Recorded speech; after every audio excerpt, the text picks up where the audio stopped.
إن الحمد لله نحمده ونستعينه ونستغفره ونعوذ بالله من شرور أنفسنا ومن سيئات أعمالنا من يهده الله فلا مضل له ومن يضلل فلا هادي له أشهد أن لا إله إلا الله وحده لا شريك له وأشهد أن محمدا عبده ورسوله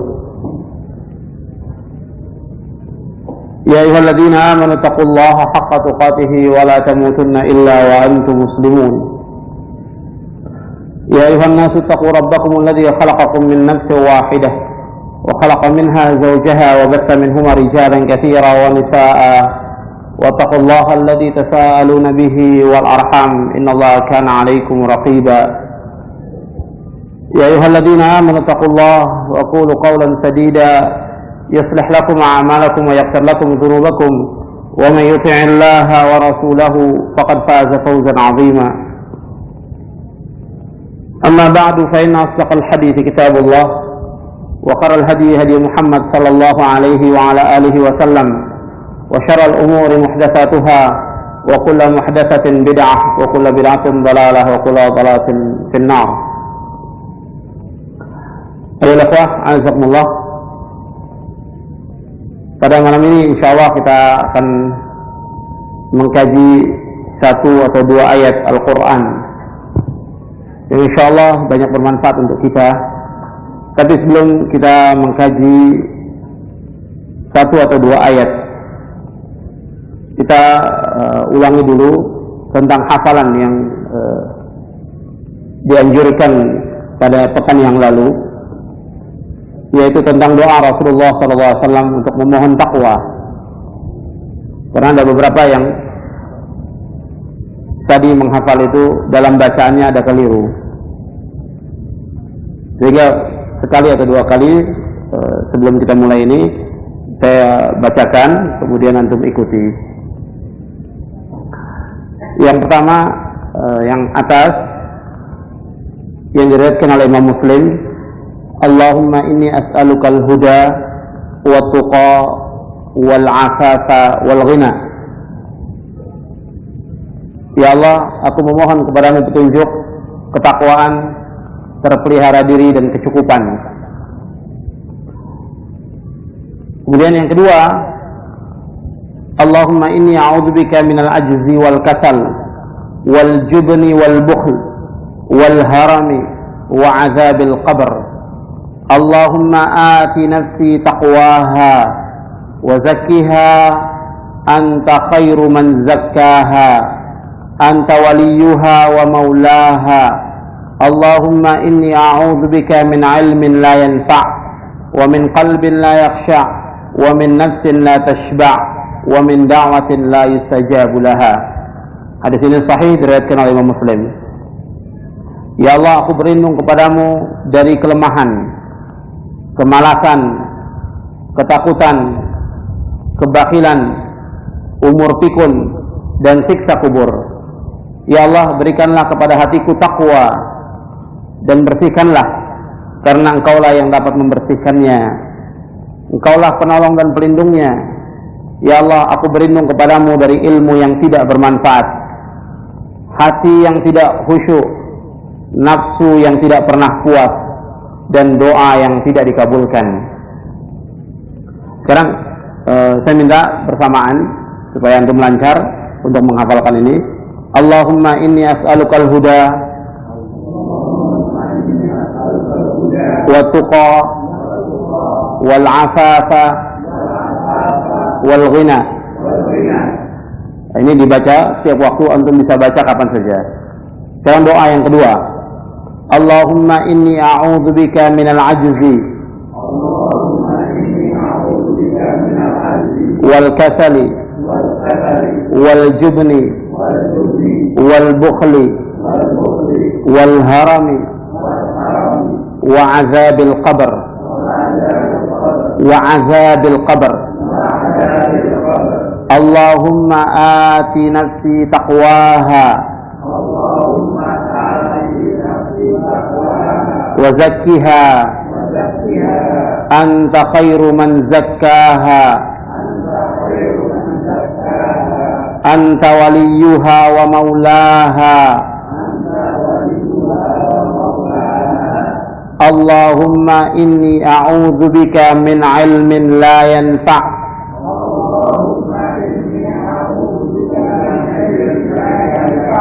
Allahumma inni a'udzu bika min ilmin la yanfa'.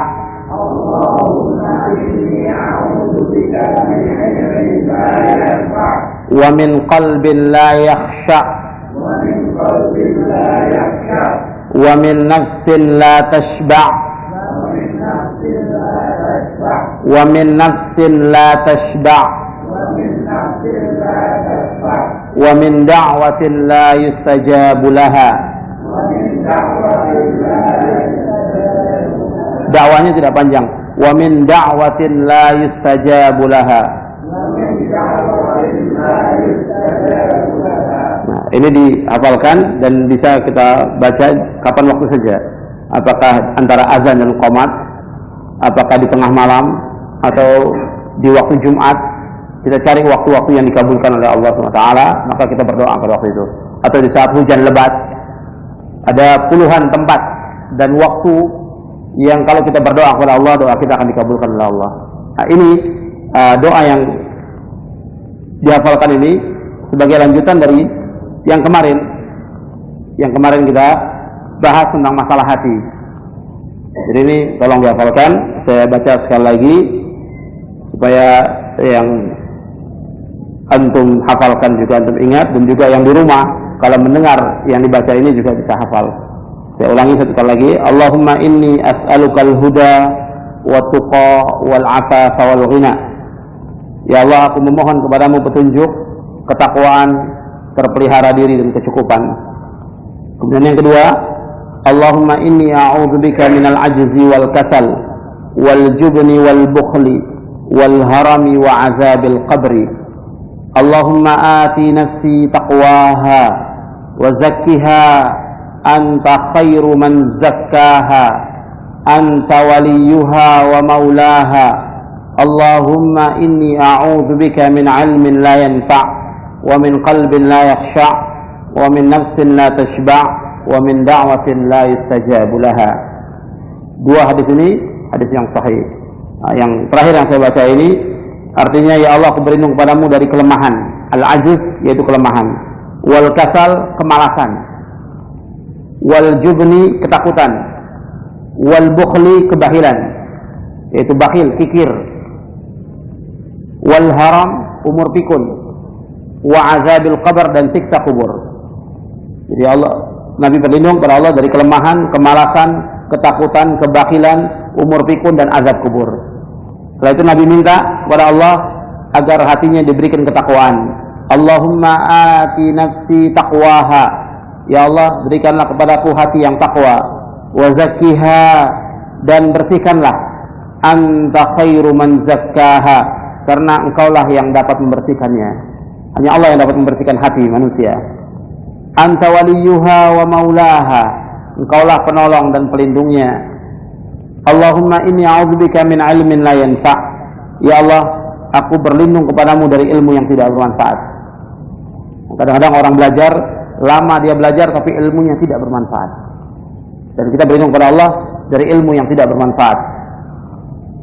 Wa min qalbin la yakhsha', dan dari hati yang tidak khusyuk. Berlindung kepada Allah dari hati yang tidak khusyuk. Wa min nafsin la tashba', dan dari nafsu yang tidak pernah puas. Wa min da'watin la yustajabu laha, dan doa yang tidak dikabulkan. Jadi kita berlindung kepada Allah dari semua ini.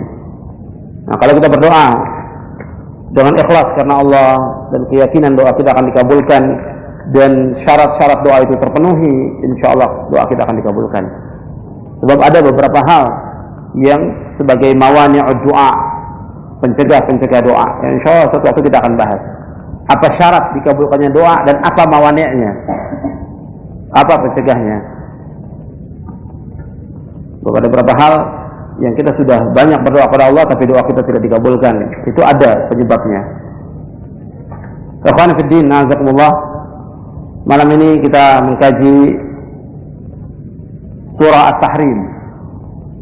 kita mengkaji tafsir yang saya bawa, tafsir Ibnu Katsir dan juga penjelasan ulama dari kitab yang lainnya.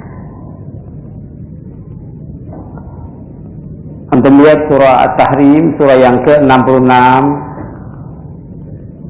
ayat 6, lanjutan ayat 7 dan ayat 8. Tapi kita yang pertama dulu yang menjadi pokok pembahasan kita, yaitu ayat yang ke-6 dalam surah At-Tahrim, surah yang ke-66 ayat 6. Allah berfirman dalam surah At-Tahrim, surah yang ke-66 ayat 6, Ya ayyuhalladzina amanu qu anfusakum wa ahlikum nara wa quduhan nas wal hijarah 'alaiha malaikatun giladun shidad la ya'suna Allah ma amarahum wa yaf'aluna ma yu'marun. Hai orang-orang yang beriman, peliharalah dirimu dan keluargamu dari api neraka yang bahan bakarnya adalah manusia dan batu. Penjaganya malaikat-malaikat yang kasar, yang keras, yang tidak mendurhakai Allah terhadap apa yang diperintahkannya kepada mereka, dan mereka selalu mengerjakan apa yang diperintahkan. Kemudian di ayat ketujuhnya, ya ayyuhalladzina kafaru la ta'tadzirul yaum innama tujzauna ma kuntum ta'malun. Wahai orang-orang kafir, janganlah kamu mengemukakan uzur pada hari ini. Janganlah kalian beralasan pada hari ini, pada hari kiamat. Sesungguhnya kamu hanya diberi balasan menurut apa yang kamu kerjakan. Menurut apa yang kamu kerjakan pada waktu di dunia ini. Sekarang kita lihat penjelasan tafsir dari ayat ini.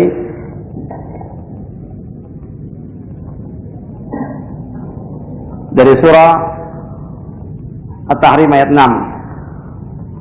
Dijelaskan dalam tafsir Ibnu Katsir, tafsir yang saya bawa, yaitu tafsir Ibnu Katsir.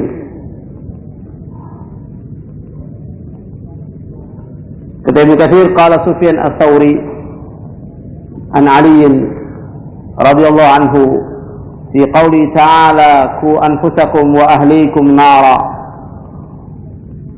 Telah berkata Sufyan Ats-Tsauri dari Ali bin Abi Thalib radhiyallahu anhu, jagalah diri kamu dan keluargamu dari api neraka. Dan lihat di dalam tafsir Ibnu Katsir dan juga dalam kitab-kitab yang lainnya, kalau disebutkan Ali bin Abi Thalib, disebutkan Ali radhiyallahu anhu. Tidak ada Ali karramallahu wajhah. Tidak ada dalilnya, tidak ada nafs sama sekali yang menyebutkan tentang Ali karramallahu wajhah, kecuali orang-orang Syiah yang menyebutkan demikian. Jadi yang ada Ali radhiyallahu anhu, sebagaimana juga para sahabat yang lain, dan tidak ada perbedaan. Kemudian juga kalau antum baca dalam kitab-kitab disebutkannya Imam Ali, itu kata-kata imam itu harus dibuang. Kalau kita mau nyatakan juga imam, semua Imam Abu Bakar, kemudian Imam Umar, Imam Ali, dan Imam Utsman, atau Imam Utsman, Imam Ali.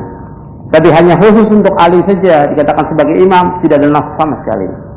Ini pun dari Syiah, kata-kata imam. Kalau disebutkan Imam Ali, kenapa tidak disebutkan Imam Abu Bakar, atau Imam Umar, atau Imam Utsman? Ini harus perhatikan. Kalau kita baca buku, perhatikan ini. Ini sumbernya dari Syiah. Sekarang kita lanjutkan. Ya ayyuhalladzina amanu, wahai orang-orang yang beriman, Ku anfusakum, jagalah diri kamu, wa ahlikum, dan keluarga kamu, nara, dari api neraka. Bagaimana menjaganya? Menjaga diri dan keluarga dari api neraka dijelaskan dalam tafsir Ibnu Katsir ini, yaitu kata Ali bin Abi Thalib, adibuhum wa allimuhum, yaitu ajarkanlah adab kepada mereka dan ajarkan ilmu kepada mereka. Dalam tafsir Ad-Durrul Mansur oleh Imam As-Suyuti, ketika menyebutkan perkataan dari sahabat Ali, itu lebih lengkap lagi. Dalam tafsir Ad-Durrul Mansur oleh Imam As-Suyuti dikatakan, Ali mengatakan, alimu anfusakum wa ahlikumul khaira wa adibuhum, yaitu kata Ali bin Abi Thalib, bagaimana cara menjaga diri dan keluarga dari api neraka. Kata Ali, alimu anfusakum wa ahlikumul khaira wa adibuhum, ajarkan diri kamu dan keluarga kamu kebaikan dan ajarkan adab kepada mereka. Jadi lebih lengkap lagi. Diajarkan kepada diri kamu dan keluarga kamu kebaikan dan ajarkan adab kepada mereka.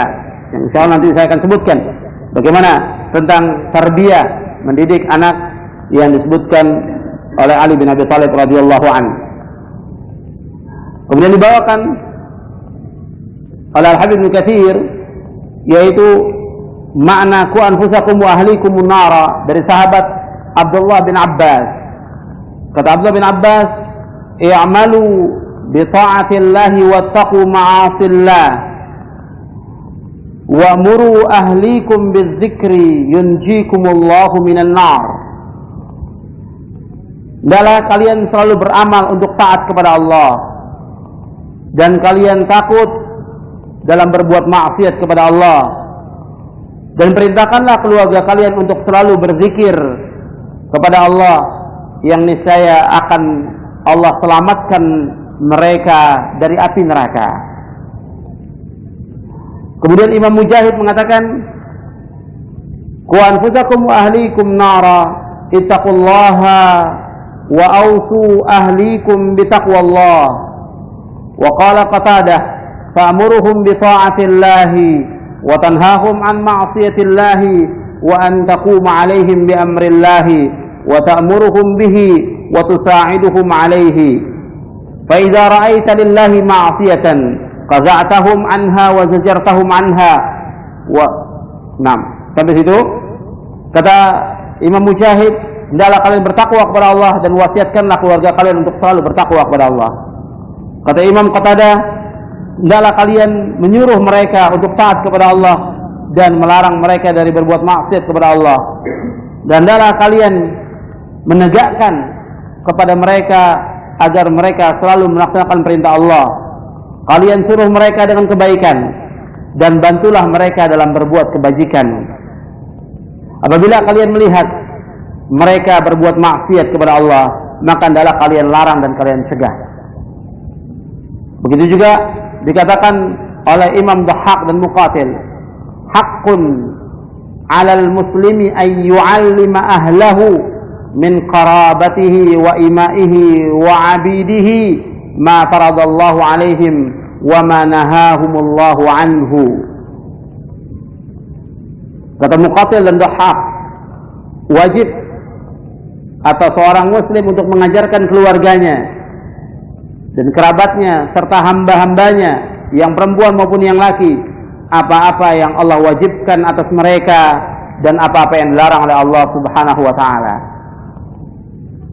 Ikhwani fid din, a'azakumullah. Di dalam penjelasan para sahabat tabi'in, mereka semuanya menjelaskan tentang wajibnya kita menjaga diri kita dan keluarga kita dari api neraka. Kalau ada orang bertanya bagaimana menjaganya, ya menjaganya seperti yang disebutkan ini, yaitu yang pokok yang pertama kali untuk menjaga diri dan keluarga dari api neraka, yaitu kita harus mengajarkan kepada mereka kebaikan. Sekarang tidak mungkin bisa kita mengajarkan kebaikan kepada mereka kalau sendiri kita tidak belajar. Tidak akan mungkin. Kita tidak bisa mengajarkan kebaikan kepada mereka kalau kita sendiri tidak belajar tentang ilmu agama ini. Tidak belajar ilmu syar'i tidak akan bisa. Sebab menurut istilah orang Arab itu ada pepatah, faqidu syai' la yu'ti. Orang yang tidak punya sesuatu tidak akan bisa memberikan sesuatu. Kalau kita punya uang, kita akan bisa memberikan uang kepada seorang. Kalau kita punya barang, kita akan bisa berikan barang kepada seorang. Tapi kalau kita tidak punya sesuatu, tidak ada yang bisa kita berikan. Begitu juga kalau kita tidak punya ilmu agama, ilmu syariat, bagaimana kita akan ajarkan sesuatu kepada keluarga kita, kepada istri dan anak-anak? Tidak akan bisa. Maka ini tanggung jawab setiap kepala rumah tangga, bagaimana dia mengajarkan istrinya dan anaknya kepada kebaikan dan ketaatan kepada Allah, ketakwaan kepada Allah. Nah, kenyataan yang ada, yang kita lihat dalam keluarga-keluarga muslim, mereka tidak ada waktu dan tidak sempat untuk mengajarkan istrinya dan anaknya kebaikan. Bagaimana sudah saya jelaskan pada pekan yang lalu, bahwa waktu yang diberikan oleh Allah 24 jam, yang kita gunakan 8 jam untuk bekerja, 8 jam untuk tidur, 8 jam lagi kita untuk keluarga, tapi digunakan bukan untuk keluarga, bukan menasihati mereka, mendidik mereka, tapi kadang-kadang 8 jam yang sudah kita di luar kerja, manfaatkan lagi untuk yang lainnya, untuk teman, untuk sahabat, untuk main, untuk buang-buang waktu, untuk segala macam. Sehingga keluarga tidak ada waktu. Apakah untuk mengajarkan mereka yang hak, mengajarkan kebenaran, tidak ada waktu. Ya, ini tanggung jawab, dan ini berdosa. Setiap kepala rumah tangga kalau membiarkan istrinya dan anaknya dia tidak tahu agama, sampai tua tidak pernah tahu tentang agama, tentang tauhid tidak tahu, tentang sholat tidak tahu, tentang akhlak tidak tahu, tentang adab tidak tahu, sampai baca Al-Quran tidak tahu. Bagaimana tanggung jawab seorang tua itu? Dan dia mas'ul amam Allah. Dia akan ditanya oleh Allah nanti pada hari kiamat, kenapa dia tidak ajarkan anaknya tentang yang pokok-pokok dalam masalah agama ini? Bagaimana dia akan bisa bertakwa kepada Allah kalau dia sendiri tidak tahu tentang ilmu agama? Tidak akan mungkin dia bisa tahu. Ya, tidak akan mungkin dia bisa bertakwa kepada Allah kalau keluarganya tidak mendidik anak-anaknya menjadi anak-anak yang benar. Dan bagaimana si anak ini akan mendoakan orang tuanya? Tidak akan mungkin bisa mendoakan orang tuanya. Sebab di antara yang akan mendapatkan ganjaran dan juga sebagai amal jariah kita, yaitu anak yang saleh. Waladun saleh yad'ulah, anak yang saleh yang mendoakan. Kalau kita sudah meninggal dengan amal kita dan dosa kita yang kita bawa ke liang kubur, maka yang bisa diantara yang menyelamatkan di samping amal-amal kita yang jariah, diantaranya juga anak. Sampai ada disebutkan dalam hadis bahwa ada seorang yang masuk surga dengan istighfar anaknya. Si anak selalu memintakan ampun untuk orang tuanya. Sekarang bagaimana si anak akan memintakan ampun sedangkan ayahnya sendiri atau ibunya tidak pernah mengajarkan kebaikan kepada anaknya, tidak mendidik agama kepada anaknya? Bagaimana si anaknya akan memintakan ampun? Bagaimana yang dikatakan oleh Nabi, waladun salih yad'ulah, anak saleh yang mendoakan. Jadi yang seperti ini kita dulu harus belajar. Sebagai seorang muslim kita harus belajar. Kemudian yang kedua, kita harus ajarkan. Bagaimanapun juga kita harus bawa istri kita dan anak kita ke pengajian, supaya mereka tahu. Kita sudah tidak sanggup, kita bawa istri kita, anak kita pengajian, sehingga mereka dengar langsung apa yang disampaikan oleh si Ustaz dari ayat-ayat dan hadis-hadis Nabi SAW, sehingga paham mereka tentang agama. Sebab ini bukan masalah kecil, masalah tanggung jawab kita di hadapan Allah nanti pada hari kiamat. Karena seperti yang sudah saya sebutkan, bahwa kita hidup mempunyai mas'ul, tanggung jawab, dan kita tidak diciptakan oleh Allah dengan sia-sia. Dan semuanya akan ditanyakan. Kita imma diperintah oleh Allah, imma dilarang. Dua. Maka begitu juga istri kita dan anak kita, imma diperintah, imma dilarang. Maka kita harus berusaha mengajarkan kepada mereka. Ajarkan ketaatan kepada Allah SWT. Yang pertama yang harus diajarkan kepada mereka yaitu tentang masalah tauhid.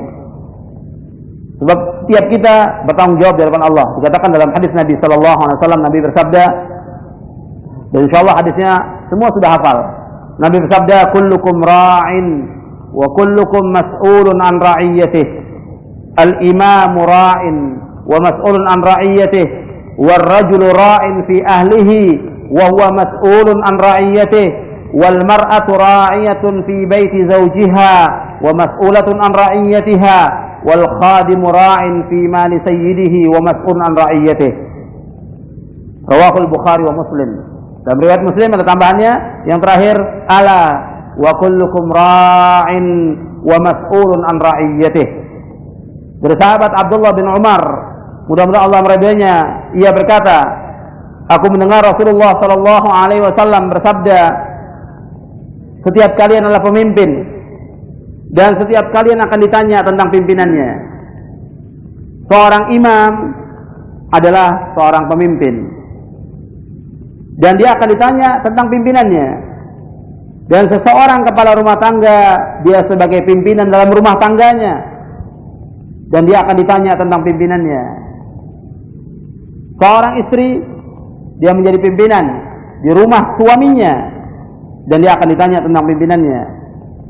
Seorang pembantu, dia sebagai pemimpin terhadap harta tuannya, dan dia akan ditanya tentang harta itu.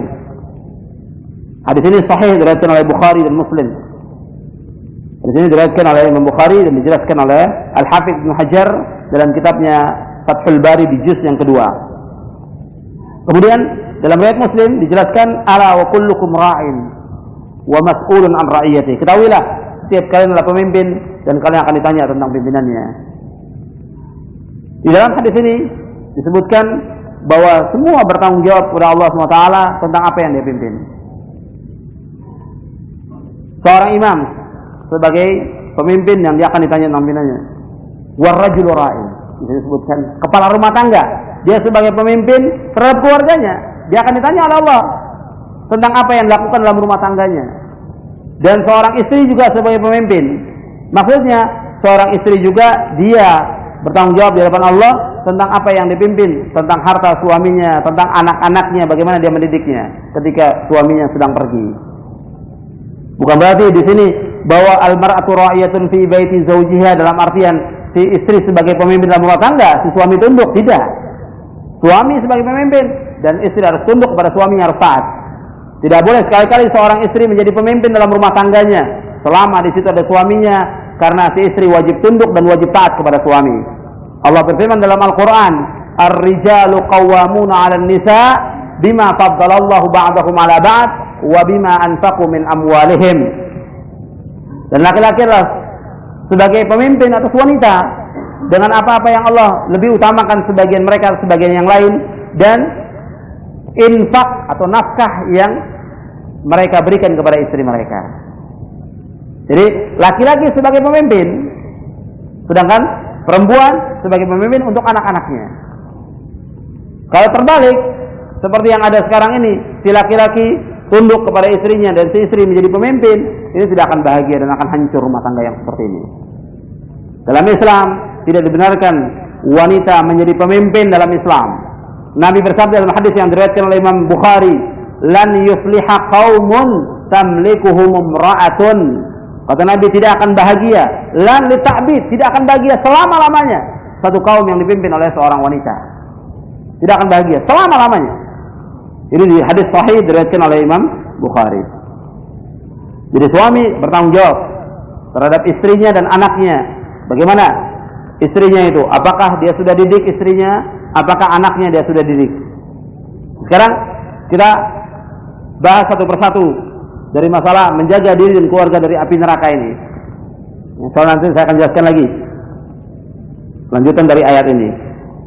Sekarang ketika kita berumah tangga, ini istri ini diberikan oleh si wali kepada kita sebagai amanah. Kata Nabi, akhadtumuhunna bi amanatillah wastahlaltum furujahunna bi kalimatillah. Kata Nabi, engkau ambil mereka dengan amanah dari Allah dan engkau halalkan kemaluan mereka dengan kalimat Allah.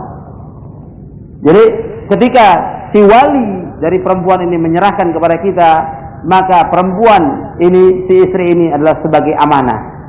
Maka kewajiban si suami mendidik istri ini. Karena kewajiban si istri, ketaatan si istri setelah diserahkan oleh si wali kepada si suami, maka si suami lah yang bertanggung jawab berat di hadapan Allah, bukan bapaknya lagi, bukan walinya lagi. Karena itu ketaatan itu berpindah. Ketaatan yang terbesar kepada Allah dan Rasulnya dan kepada suami. Seorang istri, ketaatan yang terbesar kepada suaminya.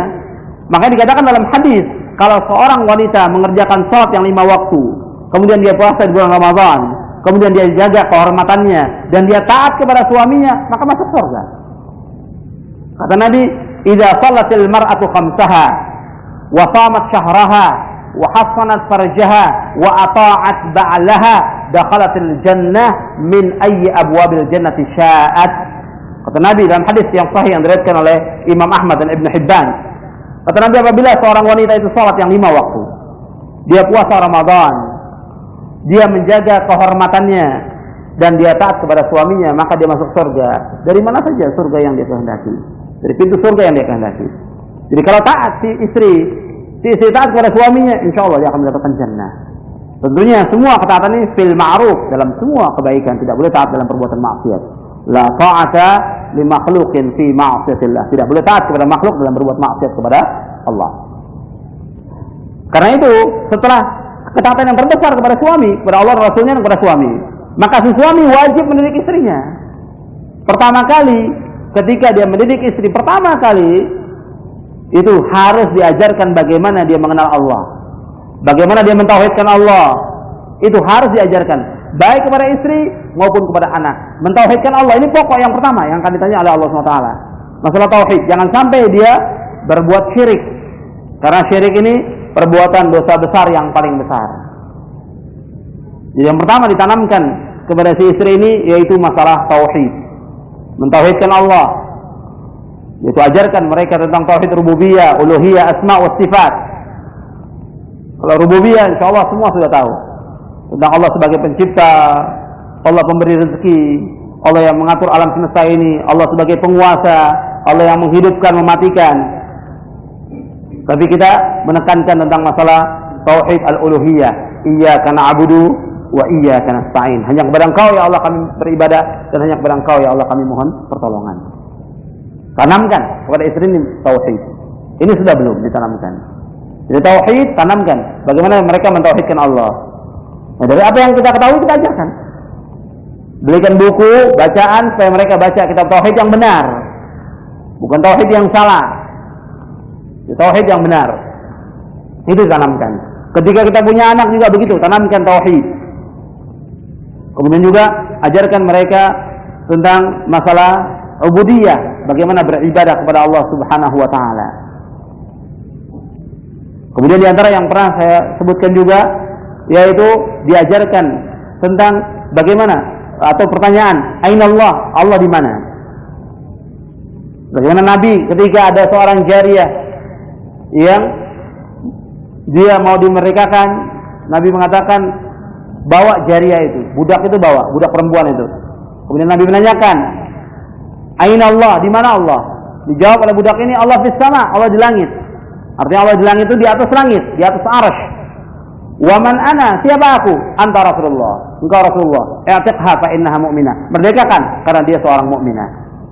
Jadi untuk menanyakan seorang mukminah, ditanya oleh Rasulullah SAW tentang di mana Allah. Nah, ajarkan istri kita, anak kita. Kadang-kadang sudah punya anak, sudah punya cucu, tidak tahu Allah itu di mana. Bahkan ada ustaz juga yang tidak tahu Allah itu di mana. Ini termasuk akidah Ahlussunnah yang dibawakan oleh para ulama sejak zaman dahulu. Dan itu bisa lihat dalam kitab Mukhtasar Al-Ulu Ali Al-Ghaffar yang ditulis oleh Imam Az-Zahabi yang ditakhrij oleh Syekh Muhammad Nasiruddin Al-Albani. Jadi ini tentang tauhid al-uluhiyah dan juga tauhid tentang tauhid asma wa sifat. Itu harus diajarkan, ini wajib harus diajarkan. Kemudian yang diajarkan lagi kepada istri dan juga kepada anak, ya, terutama kepada anak kita, karena anak ini lahir kata Rasulullah SAW dalam keadaan fitrah. Kullu mauludin yuladu ala fitrah fa abawahu yuhawwidanihi aw yunassiranihi aw yumajjisanihi. Setiap anak lahir dalam keadaan fitrah, kedua orang tuanya yang menjadikan dia Yahudi atau Nasrani atau Majusi. Maka seorang tua ini wajib mendidik anak ini untuk mentauhidkan Allah Subhanahu wa taala. Yang kedua, yang pertama tanamkan tauhid. Yang kedua yaitu hubbullah war rasul. Yang tanamkan yang pertama, yang kedua ini yaitu cinta kepada Allah dan Rasul.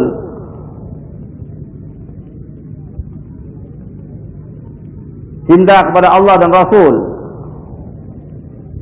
Bagaimana supaya mereka itu mencintai Allah dan Rasulnya?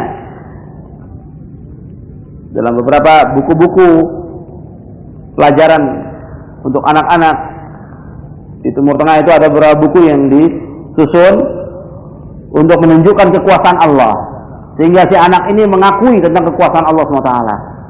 Yang dengan itu, dengan pengakuan dia atau dia melihat tentang kekuasaan Allah, dia akan cinta kepada Allah Subhanahu wa taala yang telah memberikan nikmat dan segala macam kepada manusia ini dan kepada seluruh alam semesta ini.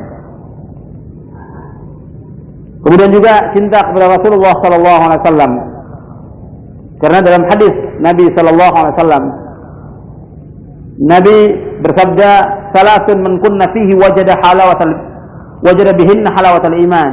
Man ahab ay yakuna Allah wa rasuluhu ahabba ilaihi mimma siwahuma wa ay yuhibbal mar'a la yuhibbu illa lillah wa ay yakrahu ay yuqzafa fin nar kama yakrahu wa ay yakraha ay ya'uda fil kufr kama yakrahu ay yuqzafa fin nar.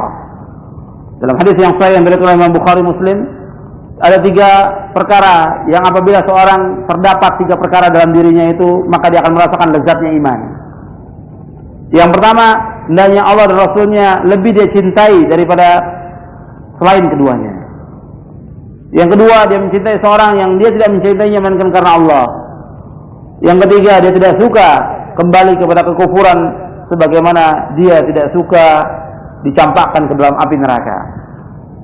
Ditanamkan cinta kepada Allah dan cinta kepada Rasulullah sallallahu alaihi wa ala alihi wasallam. Dalam ayat dikatakan kalau kita cinta kepada Allah disuruh mengikuti Rasulullah sallallahu alaihi wasallam. Qul in kuntum tuhibbunallaha fattabi'uni yuhibbukumullah wa yaghfir lakum dzunubakum wallahu ghafurur rahim. Katakanlah seandainya kamu cinta kepada Allah, maka ikutilah aku. Niscaya Allah akan cinta kepadamu dan Allah akan mengampuni dosa-dosa kamu. Allah Maha Pengampun lagi Maha Penyayang. Kemudian yang ketiga, yaitu diajarkan Al-Qur'an. Diajarkan Al-Qur'an. Ini setiap kepala rumah tangga dia harus mengajarkan istrinya, anaknya baca Al-Qur'an. Maka kita sejak kecil itu harus kita membaca Al-Qur'an. Makanya dahulu para sahabat, tabi'in, tabi'ut tabi'in, anaknya itu sejak kecil sudah diajarkan Al-Qur'an. Sejak kecil. Jadi tentang membaca Al-Qur'an itu sejak kecil mereka sudah tahu huruf-huruf Al-Qur'an. Nah, kalau kita lihat sekarang kenyataan yang ada, banyak orang-orang tua itu yang lalai. Sampai si anak ini umur 7 tahun, 9 tahun, 10 tahun tidak tahu baca Al-Qur'an. Bahkan ada yang sampai umur 15 tahun, si anak tidak tahu baca Al-Qur'an. Bagaimana tanggung jawab dia di depan Allah? Seandainya seorang tua ini meninggal dan anak dalam keadaan tidak tahu apa-apa, berat tanggung jawabnya nanti di hadapan Allah pada hari kiamat. Jadi dia harus bagaimana mengajarkan si anak ini baca Al-Qur'an. Karena anjuran-anjuran untuk membaca Al-Qur'an banyak sekali. Kata Nabi, "Iqra'ul Qur'an fa innahu ya'ti yaumal qiyamati syafi'an li ashabihi." Baca Al-Qur'an karena sungguhnya Al-Qur'an itu akan memberikan syafaat bagi orang yang membacanya nanti pada hari kiamat. Kemudian juga Nabi mengatakan, "Khairukum man ta'allama al-Qur'an wa 'allamahu." Sebaik-baik kalian adalah orang yang mengajarkan Al-Qur'an dan belajar Al-Qur'an dan mengajarkannya. Jadi harus bisa. Kalau masih ada orang yang belum bisa baca Al-Qur'an, dia sebagai kepala rumah tangga harus belajar secepatnya. Dan tidak ada istilah terlambat, tidak ada. Kalau dia belajar bahasa yang lain cepat bisa. Dia kursus bisa berapa bulan. Kenapa untuk Al-Qur'an tidak bisa? Dia usahakan belajar bacaannya, hurufnya, makhrajnya, tajwidnya. Insya Allah dalam sebulan, 2 bulan, atau 3 bulan dia bisa. Tinggal melancarkan setiap hari baca Al-Quran itu. Mestinya setiap muslim itu sudah lancar. Dan setiap anak muslim sudah lancar baca Al-Quran. Kenapa? Al-Quran itu setiap hari kita baca di rumah. Setiap hari. Dan insya Allah kalau setiap hari dibaca Al-Quran di rumah kita, tenang kita. Akan tentram. Karena setiap hari kita baca, istri kita baca, anak kita baca. Sekarang tidak demikian, tidak mengalami ketenangan dan gersang rumah-rumah itu. Karena apa? Karena tidak dibacakan Al-Quran. Yang ada disetelkan lagu, musik, televisi, segala macam sudah yang ada. Tapi Al-Quran hampir tidak ada. Ini kenyataan yang ada dalam rumah tangga muslim. Maka harus disuruh kita membaca Al-Quran, istri kita baca Al-Quran, anak kita. Dan adakan waktu setiap hari baca Al-Quran. Kalau dulu zaman sahabat atau tabi'in, mereka bisa hatam Al-Quran dalam sepekan. Sepekan hatam Al-Quran. Bahkan Abdullah bin Amr bin As 3 hari hatam Al-Quran. Berarti 1 hari 10 juz. Sahabat yang lain sepekan. Berarti 1 hari mereka minimal 4 juz membaca Al-Quran. Ada yang 15 hari, ada yang 10 hari, ada yang 15 hari, ada yang 1 bulan. Kalau 1 bulan berarti minimal 1 hari itu 1 juz. Kalau sebulan. Nah kita sudah belum? Coba tinggal kita mengoreksi diri kita. Kita, istri kita, anak kita. Bacaan kita terhadap yang lain. Kesibukan kita yang lain dengan baca Al-Quran. Kita dahulukan mana? Baca Quran orang sampai 16 halaman. Itu sampai yang kecil-kecil dia baca. Tapi kalau Al-Quran yang jelas besar hurufnya itu nggak terbaca. Habis waktu untuk yang lainnya. Televisi berapa jam dia bisa tonton. Dan kemudian yang lain lagi. Ya. Belum lagi dengan orang-orang yang disibukkan dengan telepon tiap hari terus. Waktunya habis untuk itu. Ada waktu untuk baca Al-Quran. Antum telepon bisa setengah jam, 1 jam sampai 2 jam satu hari. Kalau dimanfaatkan 1 jam buat baca Al-Quran, insya Allah manfaat buat kita. Kita baca Al-Quran, istri kita baca, anak kita baca. Nikmat rumah tangga yang seperti itu. Kita tidak ada waktu. Ba'da maghrib sampai isya tuh, coba buat istri, buat anak. Sekarang tidak. Sudah 8 jam, bahkan lebih di perjalanan atau di kantor, pulang sudah mengerjakan yang lain. Bahkan kumpul lagi dengan teman-teman. Bukan tidak boleh, ada waktunya. Bukan tidak boleh, ada waktunya. Cuma habis waktu. Terus kita anggap ya yang penting istri kita kasih nafkah, senang sudah. Ada kewajiban yang terbesar yang belum kita berikan kepada dia. Dan dia mazlum, terzalimi. Karena dia tidak tahu dan tidak menuntut memang. Karena dia bergaul dengan orang-orang yang sama dengan dia. Tapi kalau dia belajar, bergaul dengan orang-orang yang mengerti, insya Allah dia akan timbul. Saya juga pengen seperti itu. Tapi karena bergaul dengan orang-orang yang sama, sehingga tidak ada keinginan untuk belajar lebih mendalam lagi. Tapi kalau bergaul dengan orang-orang yang betul-betul taat kepada Allah, insya Allah akan timbul. Saya pengen seperti mereka. Jadi Al-Quran yang mereka bisa lancar, kenapa saya nggak lancar? Jadi si istri, anak kumpul sama kita setiap hari. Kita ba'da subuh masa nggak ada waktu baca Al-Quran? Ba'da maghrib masa nggak ada waktu? Menjelang tidur masa nggak ada waktu? Coba antum biasakan seperti itu untuk membaca Al-Quran. Karena ini juga wajib untuk kita ajarkan kepada istri kita dan anak kita baca Al-Quran. Jangan sampai mereka tidak bisa baca Al-Quran dan kita rugi nantinya. Karena mereka tidak akan tahu isi Al-Quran kalau mereka tidak tahu membacanya. Bahkan derajat kita di sisi Allah SWT nanti di surga, diantaranya kalau kita banyak hafal Al-Quran. Nabi mengatakan, yuqalu sahibil Quran, ikra' wartaqi, warattil kama kunta turattil fid dunya, fa inna manzilataka 'inda akhir ayatin kunta taqra'u biha. Nanti akan dikatakan kepada orang yang baca Al-Quran, yang hafal Quran, bacalah dan naik derajatmu di surga. Dan bacalah dengan tartil. Bagaimana engkau membaca dengan tartil pada waktu di dunia? Karena sungguhnya kedudukanmu di surga tergantung dari ayat yang terakhir yang kau baca. Hadis ini sahih, diriwayatkan oleh Imam Ahmad. Jadi disuruh kita untuk membaca Al-Quran. Jadi setiap hari kita usahakan membaca Al-Quran, istri kita juga membaca Al-Quran. Setiap hari. Kalau ada anak kita yang tidak bisa baca Al-Quran, kita mesti menyesal, bersedih. Kenapa enggak? Kalau tidak bisa beberapa ilmu-ilmu eksak, kita tuh kayak sedih, luar biasa. Anak kita nggak bisa. Tapi kalau baca Al-Quran tidak bersedih. Sampai si anak umur 10 tahun, 15 tahun nggak ada. Mesti kita menyesal. Begitu 4 tahun atau 5 tahun tidak bisa baca Al-Quran, bagaimana tanggung jawab kita? Carikan guru, kita bawa kemana sampai dia bisa baca Al-Quran. Mestinya seperti itu. Tapi kita terbalik sekarang ini. Kalau dia tidak bisa menghitung, tidak bisa ini, sudah bingung orang tuanya. Padahal ini dulu Al-Quran yang pertama yang harus diajarkan. Pertama kali itu.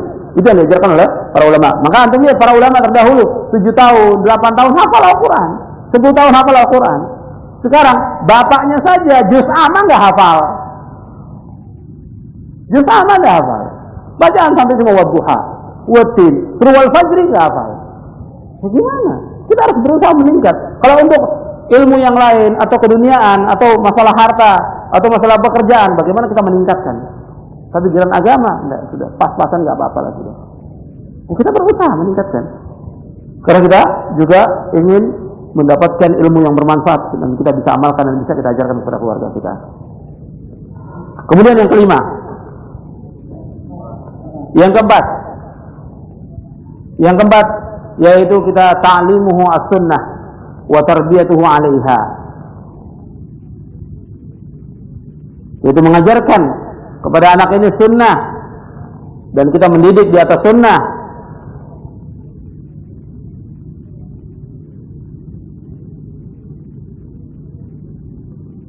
Atau sejak awal itu anak itu sudah diajarkan tentang sunnah Nabi sallallahu alaihi wasallam. Sampai dalam masalah makan, baca bismillah, anakku sudah diajarkan. Makan dengan tangan kanan sudah diajarkan. Bagaimana pernah zaman Rasulullah SAW ada seorang anak makan bersama Rasulullah. Kemudian dia meraba-raba, mengambil yang jauh. Kemudian kata Rasulullah kepada anak ini, ya gulam, Samillaha wa kul biyaminik wa kul mimma yalik.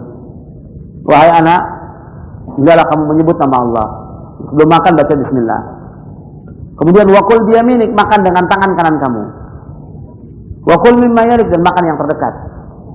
Ya, sudah diajarkan sunnah, diajarkan juga adab. Sunnah Nabi itu sudah diajarkan. Jadi pertama kali yaitu baca nama Allah, bismillah. Kemudian makan dengan tangan kanan, kemudian makan dari yang terdekat. Kemudian juga Nabi pernah mengajarkan kepada Ibnu Abbas. Ibnu Abbas ini masih kecil waktu itu.